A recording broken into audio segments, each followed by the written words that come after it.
За өдрийн мэнд. За энэ CoinSpeed дээр хүмүүс маань маш их тийм нөгөө яаж coin авсан нөгөө 2000 ч юм уу 2000-аас дээш ч юм хэдийг авсан. Тэрийг яаж зарах вэ, солих вэ гэж маш их асуудал гараад байгаа юм байна. За миний бодлол CoinSpeed-ийн тухай өөрийнхөө групп дээр пост оруулсан байгаа. Гэхдээ хүн хүний бодол бол өөр. Мэдээч хэрэг энд найдлага тавьж байгаа ч хүмүүс байгаа, найдлага тавихгүй ч хүмүүс байгаа. Тэгэхээр энэ бол надад их чухал биш. Одоо би бол сануулдгаа сануулсан. Цаашаага та нарын юу одоо мэдэх хэрэг, хувь хүний мэдэх хэрэг. За би энэ дээрээс өөрлөгөө татцсан байгаа. Тэгээд одоо орж ирэхийг үг мэдэхгүй одоохондоо пендинг гэдээ байж лээ. Зүгээр миний энэ дээр танилцуулах гэж байгаа юм бол тайлбарлах гэж байгаа юм бол хүмүүс одоо энэ дээр ингээд нэг 2000 coin ч юм уу хэдэн мянган coin ч ингээд авчаа суугаад байгаа юм байна. Зарим хүмүүс маань мэдэхгүй байгаа юм байна. Яахаа ерөөсөө мэдэхгүй тийм үү? Тэгэхээр энд хараа нэг ийм хоёр шугам байгаа юм. Энэ урд талынх нь болохтой зэрэг бидний одоо яг өөрийн үндсэн баланс яг одоо гаргаж авах гэсэн үг. Гаргаж авч болох баланс энэ урд талын ард талд нь болохоор трейдинг аккаунт гэсэн болохтой зэрэг энэ болохоор бирж дээрээ зарж борлуулдаг ийм хоёр баланс байгаа даа. Энэ балансныхаа учрыг сайн олохгүй юм шиг байна. За энийг бол би эхлээд одоо энэ дээр чи ингээ 2000 гэд гараад ирсэн байгаа. 2000 гэд энэ урд талынх дээр нь гараад ирсэн байгаа. Энөө нэгэ арт тийш нь трейдинг гэдэг рүүгээ оруулах юм. За би одоо жишээлбэл энэ дээр минийх болохтой зэрэг одоо трейдинг рүүгээ ороод би зарцсан явуулсан учраас одоо энэ үлдсэн байна. Тэгэхээр миний энэ зөвхөн энэ урд талынх нь энэ л итгэвч нь гэсэн үг тийм үү? Миний энэ үндсэн балансанд байхгүй учраас би арагш нь оруулах чадахгүй хардаа ингээд ийм улаан өнгөтэй. Тэгэхээр яг ажиллах зарчим нь бол ганцхан л нөгөө талаараа болохоос биш яг адилхан. Тэгээ би энэ дээр хэлээд үгүй. Одоо таны энэ аккаунт дээр чи нөгөө 2000 чинь байж байгаа. Энэ аккаунтыг coin-ыг зарахын тулд заавалчгүй энэ рүү оруулах хэрэгтэй трейдинг рүүгээ. Тийм болохоор энэ ард талынхын жижигхэн суман дээр энэ жижигхэн суман дээр дарангуут чинь нэг юм гараад ирнэ. За энэ дээр нөгөө одоо нөгөө 2000 ч юм уу за 20000 ч юм ингээд 3000 ч юм уу 4000 ч юм ингээд биччихин. За ингээд биччихин тийм үү. За одоо энэ бичснийг ингээд хөрвүүлчин гэсэн үг. Энэ доод талын энэ шар дээр дараад. Тэгээ хөрвүүлчингүүд чинь нөгөө энд байсан 2000 маань энэ рүү ороод ирнэ. За одоо энэ дээр дараагийнх нь анхаарах юм. Одоо нөгөө coin-о зарцсан хүмүүс чинь тэгээ дараа нь шүү дээ энэ нөгөө трейд рүүгээ орно. Тэгэнгүүт чи нөгөө CNB чи ерөөсө ганцхан хослол дээр ганцхан юун дээр л биткойн дээр байгаа. Ethereum дээр байхгүй байсан баха. Бусдууд дээр нь байхгүй байх шиг байсан. За одоо энэ рүү ороод нөгөө 2000-га зарна. Энэ дээр ч юм болохтой зэрэг аль би нөө юун дээр нь дараад тий. Биткойн. За энэ биткойн дээр нөгөө манай нөгөө CNB гэсэн coin ч юм бэ. Одоогийн байдлаар хараа үнэн нэг юм л байна юм жоохон. Эн чинь нөгөө $200 гарна гэчээд 2000 чинь ийм тэр нэг хүмүүс болохоор тэр аймаар өсөөд унтсан шүү. Унсан өсгөт нь авдаг байж хэдэм өсгөт нь зардаг байж. Тэр худлаа шүү. Яг тэр аймаар 98% унсан шүү дээ. Тэр өсөлтөн дээр чинь шууд манай сайт атаканд орлоо гээл шууд гаццсан байхгүй. Тэгээд ерөөсөө нэг ч хүн тэрэн дээр нь сольж авч чадаагүй. Тэрнээс ч тийм юм бол болоогүй. Тэгэл ерөөсөө шууд нээгдэл гацсан гэж хэлээл тэгэл буцаагаал доош нь 98% нь гацсан шүү. Тэрийг бол энэ нандуур юу яагаад байх юм байхгүй. За одоо нөгөө сэдлээ энэ дээр нөгөө юугаа харж агаад одоогийн яг энэ 29-оор зарагдчихээн тийм үү юм жижиг гин. За тэгээд энэ дээр нөгөө өөрийнхөө нөгөө байгаагаа бичих хэвээр юм. Хэд вэ? 2000 бол 2000 гэдэг энэ макс гэдэг дээр зарчих юм бол бүх юунууд чи энэ балансын дээр чи одоо нөгөө 2000 ч ороод ирсэн байна. За энэ 2000-аа энд тавингууд одоо энэ үнээр бол нэг ийм л биткойн болно 58000. За тэгээ сэл гэж зарчин. За жоох үнэтэй зарах гэвэл энийгээ мэдээж хэрэг 30 болгоод эсвэл 31 болгоод ч юм уу те одоо хэд чинь 31-ээр би 31 дээр зарсан. За ингээд зарчин. За зарангууд чинь одоо нөгөө эргээд нөгөө баланс руу ороод одоо ингээд зарчлаа шүү дээ 2000-ыг буцаагаа зарчлаа.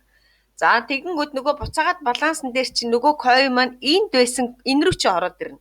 Бишээ одоо нөгөө биткойн энэ рүү чи ороод ирнэ.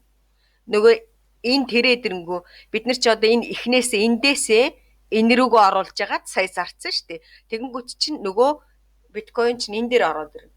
За энэ дээр орж ирэнгүүт нь одоо хэрвээ татъя гэсэн хүмүүс бол шууд энэ withdraw гэдээ дарна. За энэ дээр дарахтаа шүү дээ. Одоо нөгөөтхийгээ бас сайн анхаарай. Сая нэг хүн надаас асуусан. Энэ биткойн хүмүүс нөгөө биткойн айгүйх ачаалтаа ерөөсөө өгөхгүй пендинг гэдэг ингээд одоо жоохон ахиухан заавал нөгөө 58 мянга бол айгүй бага. Тийм болохоор тэр чи одоо юу яа худалдаанд эргээд худалдаанд орё гэвэл одоо лайткойноор трейдинг минь рүү татаж болно. Яг биткойноо татаад ороод ирвэл сайн л. Зарим хүн 3 хоноод орж ирж байна л гэж байна. Зарим нь 24 6 цаг болоод орж ирсэн л гэж байна.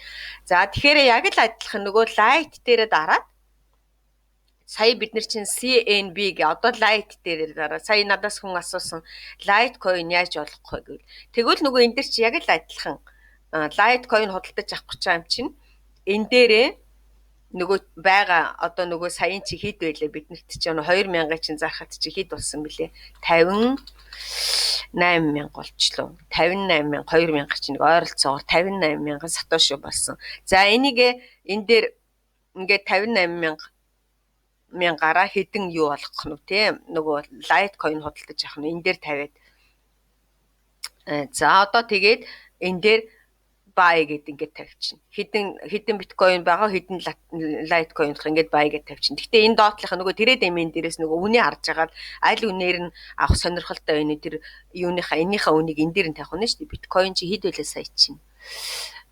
За чи хараатай би. Лимит нь за нэг 57 ийм үнэтэй байгаа юм биш үү? 50 за нэг 57 орчим байгаа юм байна. Тэгвэл нөгөө хэдэн лайт авах нь бидний чинь юу н биткойн чинь бага штэ. Биднэрт чинь бол 2000-аас солиход сая хэд боллоо?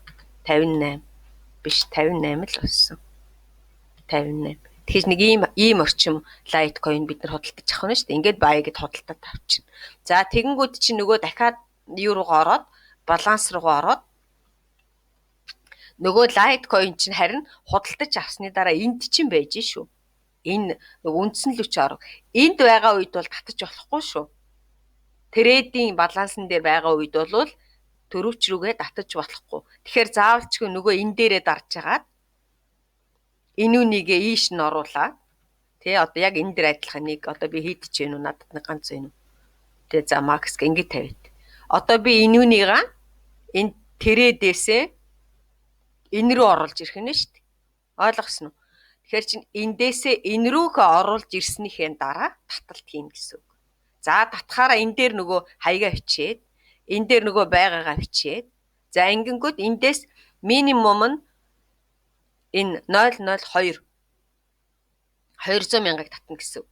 За 200 мянгаас чинь энийг хараа нөгөө 120 мянган шимтгэлд нь орно гэсэн үг. Тэгэхээр чинь бол 200 мянгаыг татхад л дөнгөжил 80 мянга ирэх нь шүү дээ. Гэт. За ийм л юм байна. Ганцхан энэ хоёр энийг балансныхаа юуг л гаргаж чадахгүй байгаа учраас л одоо лайткойн татъя гэвэл хэд байлаа сая чинь би лайткойн болгож иж татсан юм байна. Тэгэхээр чин хараа лайткойн гэхэд чин минимум нь 2 сая тэгсэн мөртлөө бараг тал нь 50% нь шимтгэлдээ явж байгаа. Тэгэхээр шимтгэл нь бол маш өндөр байт гэсэн үг. За ийм учиртай. За тэр энэ рүү энэ invest box руу өөрийнхөө нөгөө байгаа үнгөө авсныгаа хийчээ. Тэгээд юуг нь хувийг аваад ээж болох юм бэлээ. Энд гэхдээ одоохон нөгөө туршилтын журмаар явагдаж байгаа гэсэн. За exchange нь ямар шүү юм бэ нэ? За бидний хамгийн гол нь минь надаас хүмүүсээ асуугаад байсан чинь энэ л дээ энэ балансаа яах вэ 2000-гаа яах вэ гэд.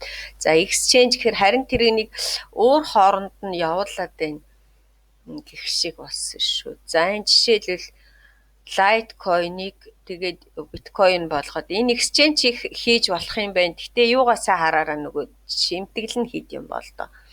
За ингээд жижигхэн ингээд тайлбар хэлээд өгчлөө.